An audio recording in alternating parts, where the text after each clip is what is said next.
Hello, everybody, and welcome to the RFP Success Show. As always, I'm your host, Lisa Rehurick, the #1 sought-after authority on RFP success. And each week we bring you information, strategies, or resources to help you win more business through RFPs and hopefully have a little bit of fun while you're doing it. So let's get this week's episode started with Jennifer Parkinson. So Jennifer's got 23 years of experience designing marketing materials, presentations, and government proposals. And 15 years ago, she and her husband, Mike, who, by the way, has been a guest on this show talking about graphics, they established billion-dollar graphics to train business professionals how to design successful infographics and presentation, and gives them tools to quickly do it themselves. So I'm in love with their company. It's fantastic. And Jennifer is here today to talk about Word and how to get the most out of Word, because I know most of us use that in our proposals. So Jennifer, welcome to the show. Oh, thank you for having me. I'm really excited to talk about Word because so many people use it, but I don't think a lot of people know how powerful it can be. They just talk more about being frustrated with it and not a lot of the cool things that they can do with it. Ooh, yay. So good stuff. I'm excited too. Well, let's kick it off by having you tell us a little bit about yourself and your background and what it is that you do. Oh, okay, sure. Well, I started out in marketing design. I worked for an advertising agency back in college, and then I went into newspapers and I worked in their advertising department and then did a lot of in-house marketing from there for other businesses. Then I got into the proposal world when my husband, Mike Parkinson, became a partner in 24 Hour Company, and we moved from Maryland to Virginia. And I started doing proposals. So I was just kind of thrown into, I had never used PowerPoint, never used Word. Oh, wow. And Word was just very minor papers, like maybe back in college or something. Yeah. And so it was a big learning curve. And so I started learning a lot more about how to do proposal graphics, because they're a little bit different than marketing graphics. I mean, there's some of the same principles, but there's a lot of different things with like the org charts are more prevalent, different process flow charts. And of course the layout, I would usually, back in the day, I used to use Quark and for my layout. And then I went into InDesign, and then all of a sudden I was asked to do these large documents in Word and lay it out. And it was definitely a big learning experience because there's some limitations. Word's come a long way from the early 2000s, that's for sure. No kidding, no kidding. Well, it's interesting that you say that about InDesign. Do you still use InDesign on occasion, or do you primarily use Word when you're dealing with proposals? When I'm dealing with proposals, pretty much everything is in Word. And interesting. I think maybe 1 or 2 proposals I've done in InDesign, and usually those are for companies that are doing marketing proposals. Yeah. Maybe it's more of a business to business one instead of business to government. But the majority of RFPs are in Word, and I think the big reason is accessibility, because most people in the organization have access to Word. So you have, the SMEs, the subject matter experts, and the writers. They all want to be able to get in that document and make edits themselves. And in InDesign, they can make edits to a PDF and then have the designer input it, but they're not going to have InDesign on every computer. And there's a bit of a learning curve with learning InDesign as well. And InDesign is very expensive to put on tons of computers. The Adobe Suite's very cost prohibitive. So that's one of the reasons why a lot of places just have the design staff have InDesign.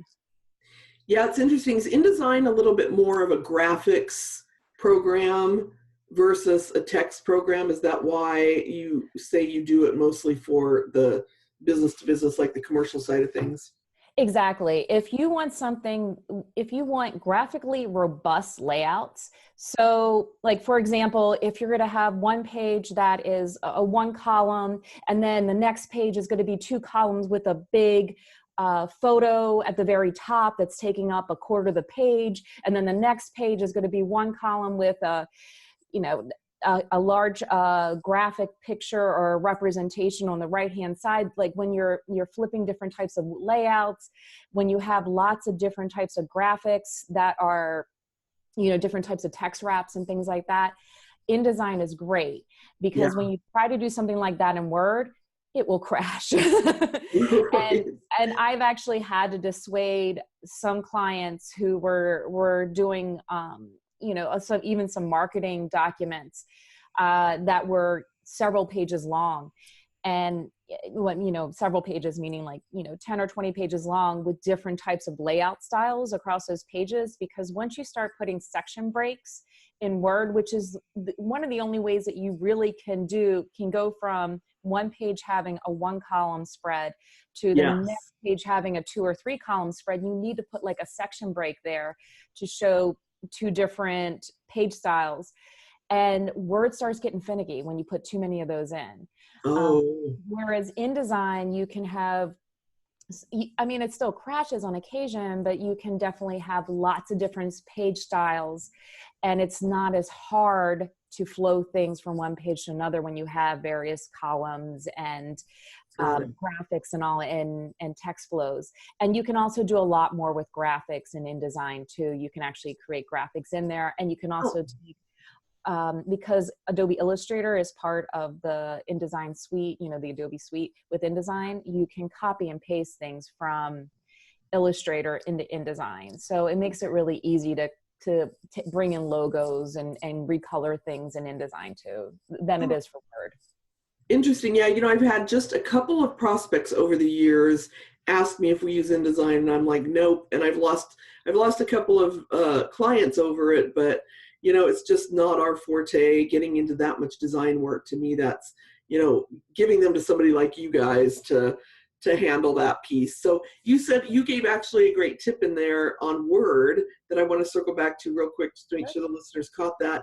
If you're dealing with different layouts, if you need to go from portrait to landscape, if you need to do 1 column to 2 columns, anything like that, that section break is your best friend. But it sounds like you're saying don't do that too often, because Word starts to get a little finicky, which is never fun. No, it's not. And I can tell you, I have so many war stories from proposals where I had a Word document that was probably over 200 pages.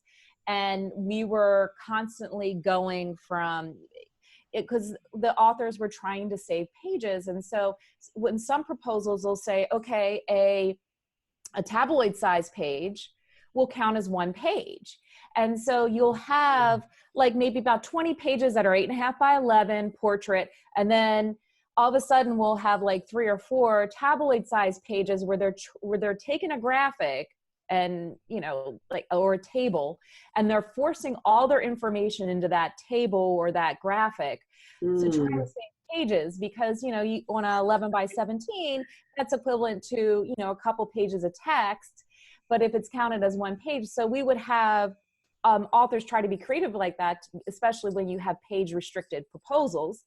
Right. If you have like, for this section, you're only allowed 50 pages and they're over by, 10 or 20 pages.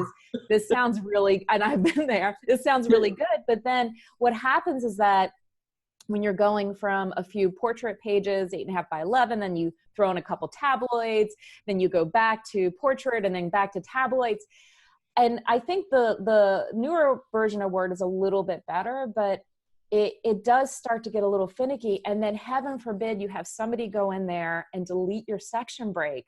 If you have a tabloid, a portrait page, a tabloid, then a portrait page, and then all of a sudden you delete one of those section breaks. If you don't delete the right one, all of a sudden all the pages before the tabloid become tabloid.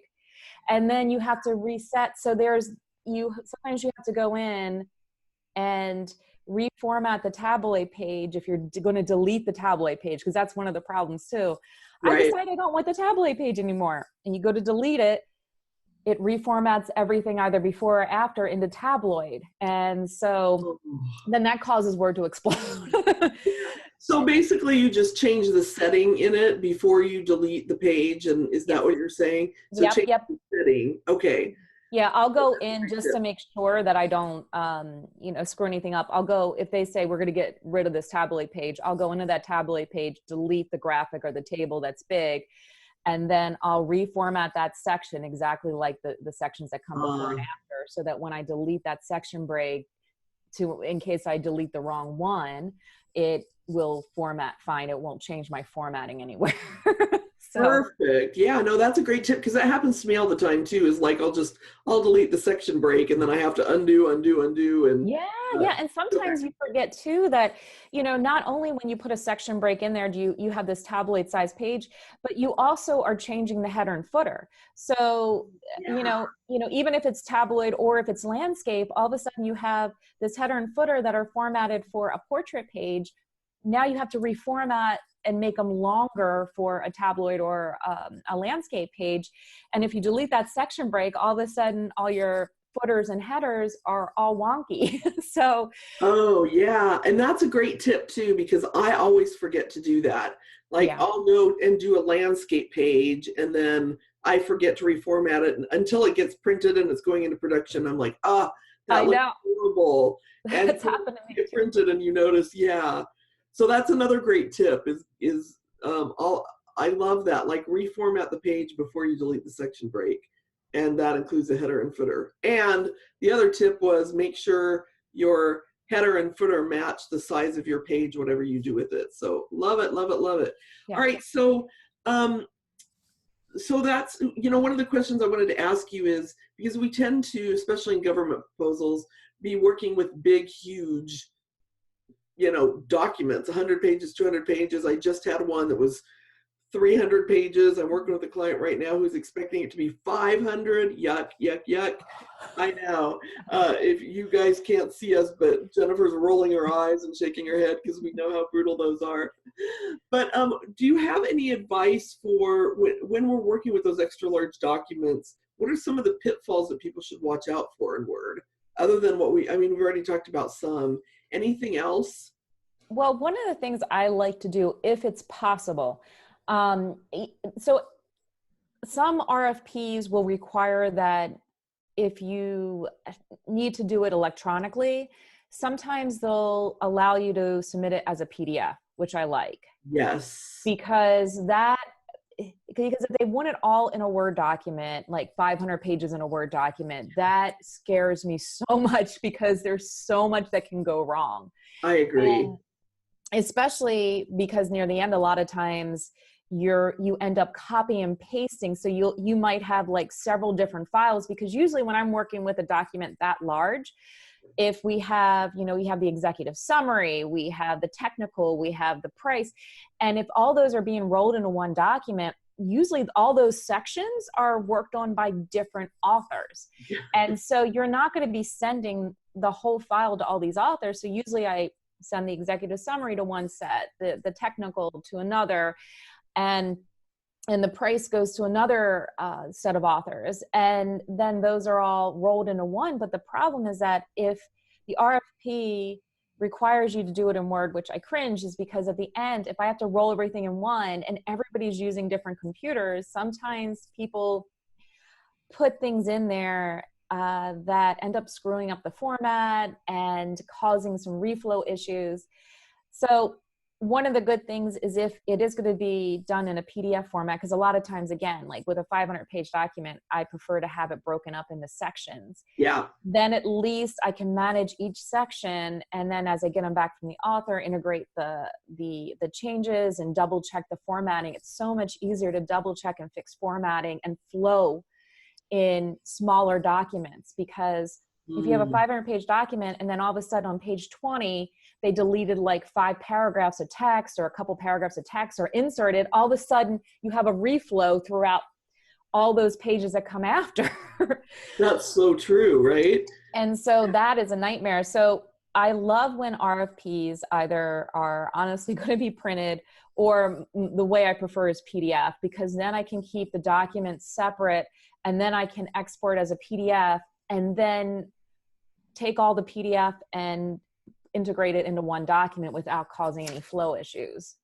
Because And isn't it true too that with Word, if we've got a different version than say our clients and they open it up, that could make everything wonky as well, right? oh, definitely. And that can cause it, because a lot of times if you just say you have a newer version and you use maybe some kind of smart art or something in there that they don't have.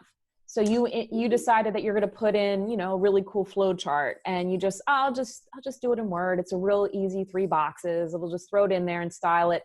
Well, they may not have that version of Smart Art, or, you know, those shadows or whatever things that you have, you know, placed on there, whatever design that you've done, they may not have that on the old version. And then all of a sudden it's going to look really weird and unformatted.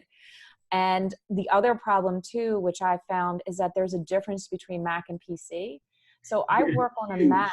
Yeah. And a lot of times if I know that my clients are working on a PC and I need to create a Word template, I do it on a PC, because I got burnt so many times where I had everything fit fine. I formatted this whole entire proposal, everything fit fine, and they open it up on the PC and it's the same fonts, everything. And all of a sudden it's like, you know, over by a page or two. And I'm like, what? It's fine on my computer. So yeah, so that's the other thing too, knowing what your client or the you know, the end reviewer is going to be looking at, if they're, what version of Word they're going to use, and also, is it a Mac or a PC? Usually going from PC to Mac is fine. It's Mac to PC, which is the big issue. Yeah, and it sounds like too, because I had never thought about this, like with Smart Art or any of that kind of stuff. It almost sounds like instead of inserting the Smart Art, do your Smart Art, and then maybe do a clip, you know, a clipper of it or a screenshot or something, and drop it in as a picture instead of Smart Art, just in, if you're having to submit in Word, because then you ensure that it's not going to get all skewed. Yes, definitely. Definitely. Ooh, I hadn't even thought about that. Love that tip. Also make sure that you pay attention to the RFP and the type of font, because if they specify Times New Roman, that's because they have Times New Roman on all their machines. A lot of times I've worked on proposals where people are like, well, I really like this funky font. You know, it looks so nice, and I prefer our font. And I'm like, but you know, you don't know what the end user is going to have. And you That's know, a great point. Even if they don't have it listed Arial or Times New Roman in the proposal, if the end user are going to be opening up on their computer, odds are they may not have a font that is, you know, even just like something like Garamond or something like that, that can change from computer to computer. Whereas like Times New Roman, Arial tend to be pretty much across the board the same for both Mac and PC too. That's a great point. So keep an eye on that when we can't PDF it. Yeah. So we're already talking about a whole lot of really cool tips. What are a few other ninja tricks in Word that you can share with our listeners? Well, one of the things that one of my business partners, Colleen, she's amazing in Word. She taught me this trick where if you want, you know how like a lot of times you have a small image that might be a 1-column graphic or a photo. Yep. And you have a caption that goes with it. And so you have, maybe you don't have like a 2-column layout, you just have a 1-column layout, but you want to make sure that that caption stays with that photo. So one of the tricks that we do, and even when the image is across the page and we want the caption to stay with it, is that we create a 2-row, 1-column table that has no borders on it. And so then we insert the photo or the graphic into the top row, and then we have it flow with the text, and then we insert the caption in the second row. And that way it keeps the caption and the image together. So if for some reason it bumps to the next page or something like that, it stays together. Oh, I'm going to use that in a proposal I'm working on right now, because that happens all the time. And especially, again, you know, even because then I send it in Word from my end to my client, and they get it, and they've got to redo a bunch of stuff sometimes just because we have different versions of Word. And somebody on their end still has to redo things before we PDF it. So interesting. Oh, that's kind of cool. Okay, anything else like that? I love those kinds of things.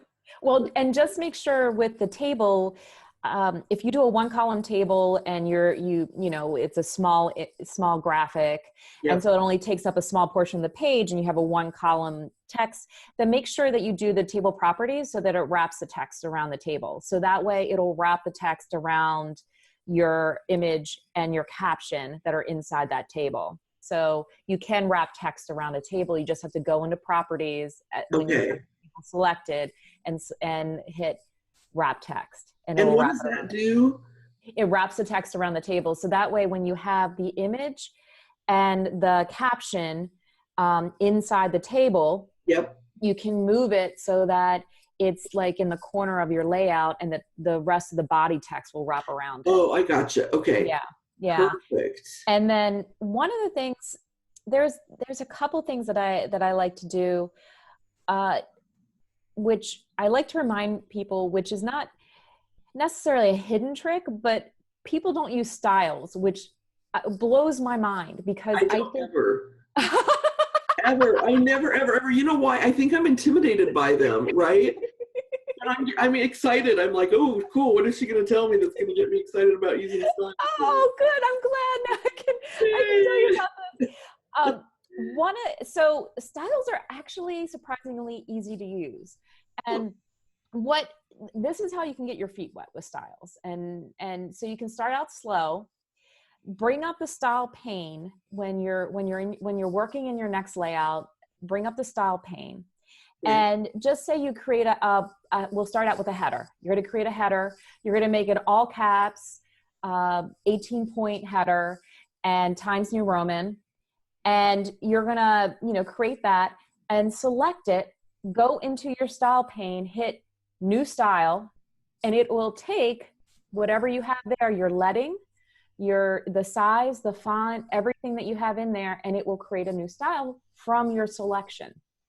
So then I can just carry that through all the way in all the headers. Yep. And one of the things too is that, so you creating your header. One of the other things I suggest, this is another ninja trick, is before you create a style, do under the format, under the paragraph format tab, there is a couple things that people don't always know to use.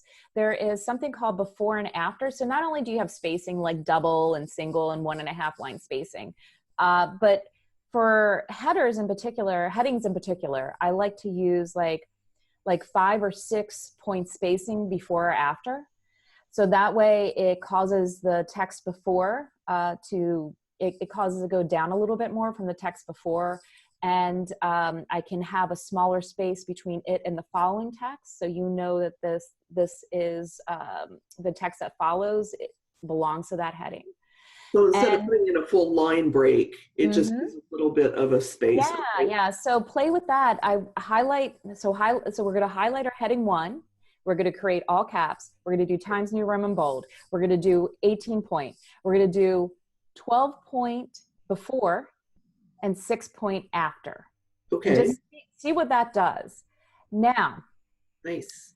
The other trick too is in that format paragraph, you have keep lines together and keep with next. I love these things because a lot of times when you're going through your final pass through your proposal and all of a sudden you have one of your headings and it's an orphan at the bottom of a page. Yes. And you're like, wait a second, where's the... Well, if you have keep with next, it will keep with the text that comes after it. So that way, you won't have an orphan heading at the very bottom of a page. It will automatically jump to the next page to keep with the text. Never thought of using that with a heading. That's awesome. And also under paragraph formatting is something called keep lines together. So if you happen to have a heading that is 2 or 3 lines, you click that and that way it doesn't break the heading. And that also is great too for bullets. I love using that for bullets so that I don't break a bullet, like especially when you have long bullets. Yes. And you want to make sure all the bullets, all that bulleted text stays together. You just go under paragraph format and highlight that and say, keep lines together. It will keep it all together. It won't break it across the page. So you just highlight the bulleted list and then go into paragraph and keep lines together. Yep. So that it will keep that bullet together. So that it doesn't break across pages and stuff. So it will actually take the whole bullet and put it on the next page if something gets bumped. And those are things that, going back to creating like heading 1, So we have the keep lines together, we have the keep with next, we have the paragraph spacing and the leading, and you select your heading and you go new style, and then you can call it. One of the things I always like to do is, like, if I'm working on a proposal for XYZ company, I say heading 1-XYZ. So that way I know that that is for this XYZ proposal.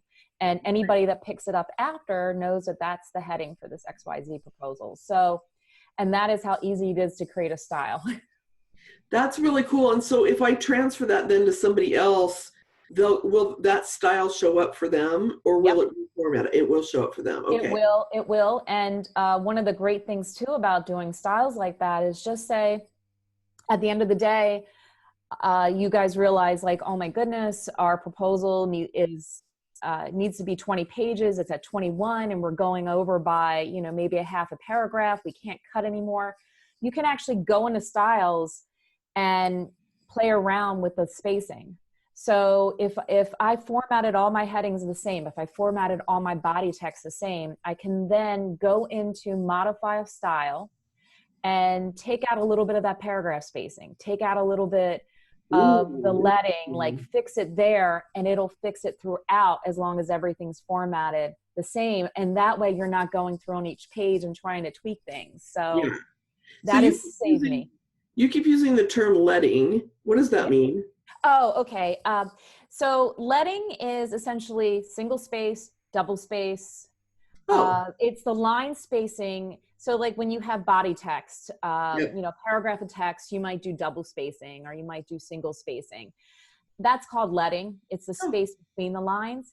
And in design, designers usually we don't just do double spacing or single spacing, like when I'm working in InDesign. So for example, if you have a 12-point text, which is usually the standard size text, we usually do about 2-point more line spacing. So if you have 12-point text, you would use 14-point line spacing, which is essentially single spacing. Okay. And so sometimes if you see things like different types of graphics that have a lot of leading, it's called leading between the lines. Like sometimes they'll space it out a little bit more for effect, or a lot of times if you're submitting a manuscript, book publishers love you to do double spacing because then you can easily make edits and stuff. Yeah. Okay, cool. Very cool. So then I have a weird question that is probably obvious, but you know, I've never really known this. What is the difference between a header and a heading? Oh, okay. Yeah, sorry. And I accidentally called my heading a header. So no, that actually is what triggered my question, because I do it all the time. And I use them interchangeably because I don't actually really know the difference. You're going to say it and I'm going to be like, oh, duh, but. Well, a header is essentially the information at the top of your page. So that runs across the top of each page. And a lot of times in proposals, in the header, so we have the header and the footer. So the header and footer go together. And so there's actually a tab in Word that you can edit the header and footer, which is really important too. Oh, that's another thing, coming back to section breaks.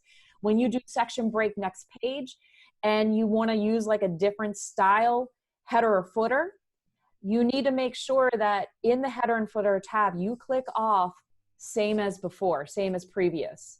Oh, yeah. Then you're going to make that change and it's going to change all your previous header and footers, but you want to make sure that you unlink it from the other ones, the header and footer. So a header, a lot of times, like in a lot of proposals that I'm in, they'll put the company logo in the header.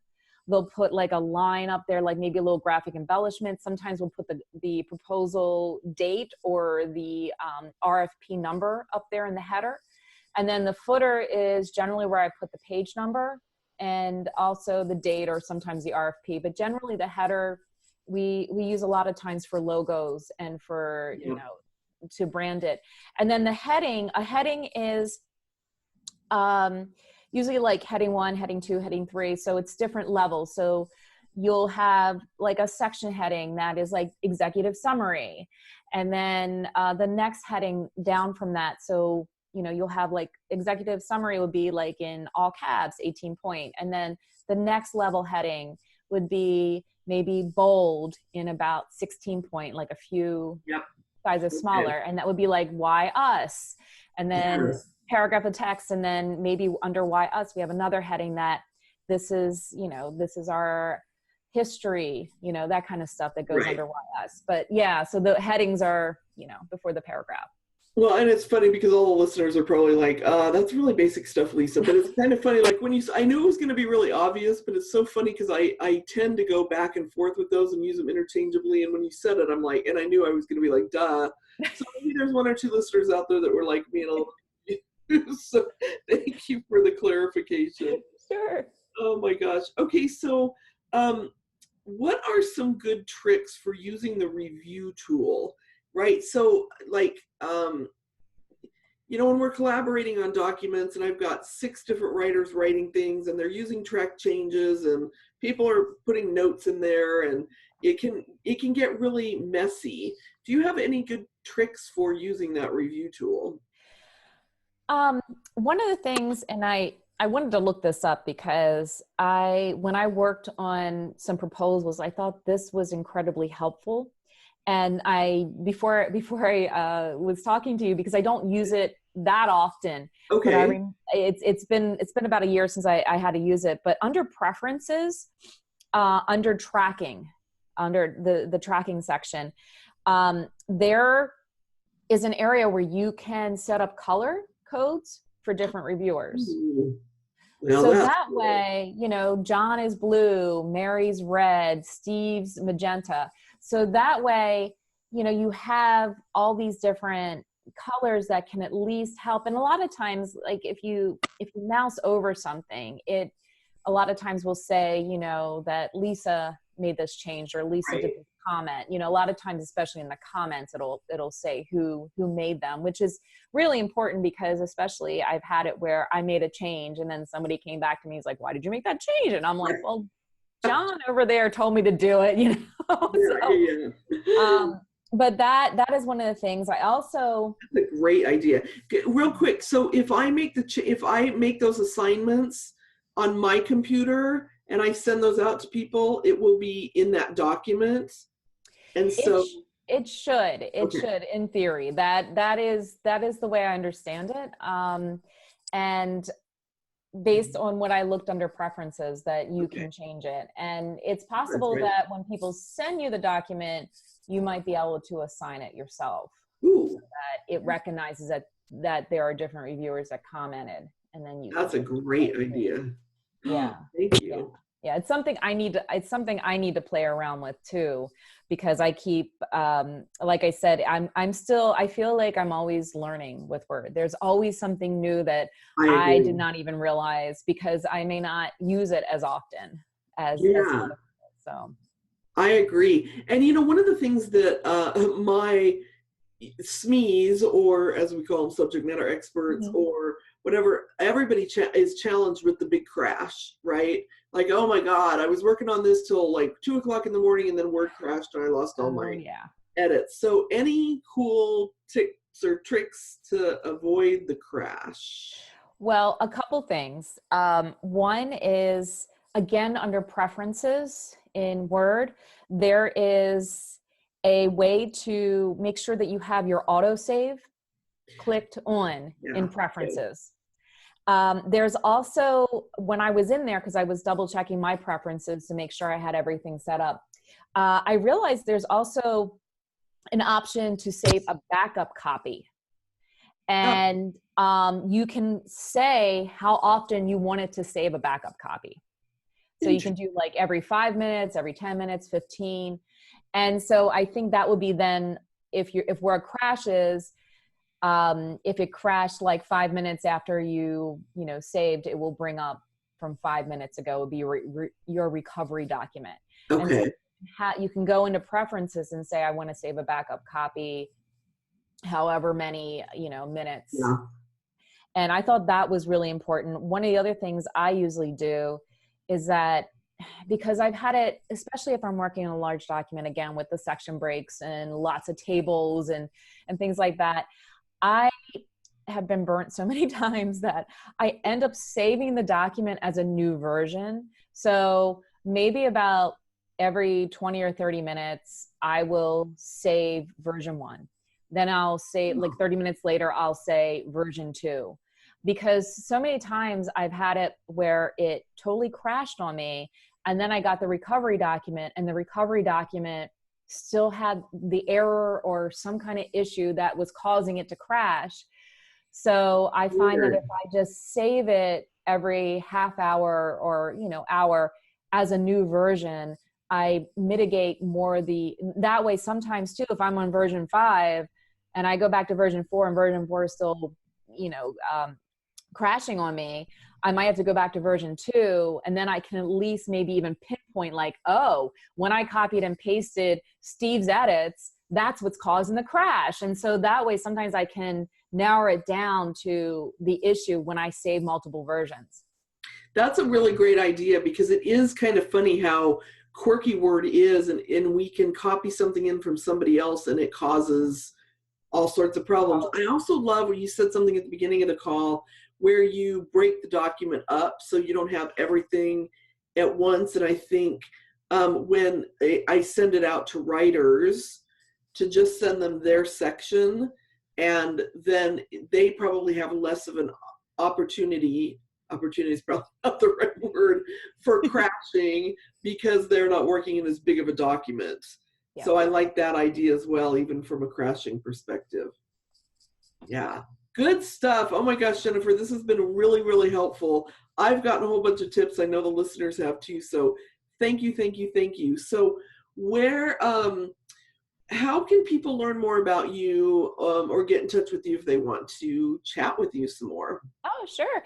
Well, I'm on LinkedIn under Jennifer Bach Parkinson. And then I run $1 Billion Graphics with Mike. So if you go to our $1 Billion Graphics website, there is info at $1 Billion Graphics. You can just click there and send me an email, and I'm happy to answer any work questions, or if I don't know it, I can point you in the right direction, because a lot of times if I can't figure out something, Google has been my best friend. I have Googled so many things regarding templates or, different form fields, things like that. Like I'll have clients ask me, did you ever do this? And I'll be like, maybe. And then all of a sudden I Google it.